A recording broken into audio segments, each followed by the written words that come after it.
各位同工弟兄姊妹，又到我们2025年的年底，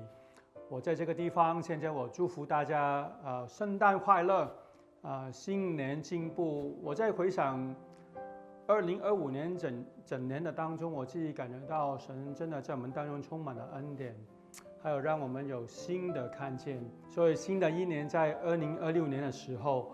我为你们祷告，希望主在新的一年能够给我们每一位同工，不单单有一个平安快乐的一年，而且我们有一个新的意向。在新的一年的当中，我们充满了感恩，我们继续往前，我们要把福音能够真的在我们的地区，在海外，我们要传讲出去。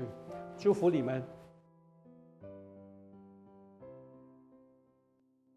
以賽亞書當講到耶穌出生嘅時候，以賽亞咁樣講，佢話必有童女懷孕生子，他的名字叫做以馬內利。以馬內利嘅意思就係神與我們同在。喺呢個充滿患難嘅世界裏面，耶穌嘅降生為我哋帶嚟呢個嘅盼望。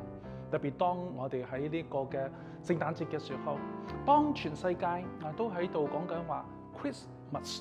其實 Christmas 呢個字一開始嘅時候， Christ 就提醒我哋呢一個係關於基督嘅日子。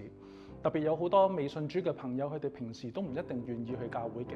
但係喺呢一個聖誕節嘅日子，佢哋就願意開放自己嘅心靈嚟到聆聽耶穌基督降生嘅消息。祝福你哋同埋你哋嘅教會同埋你哋嘅家人喺呢一個嘅聖誕節，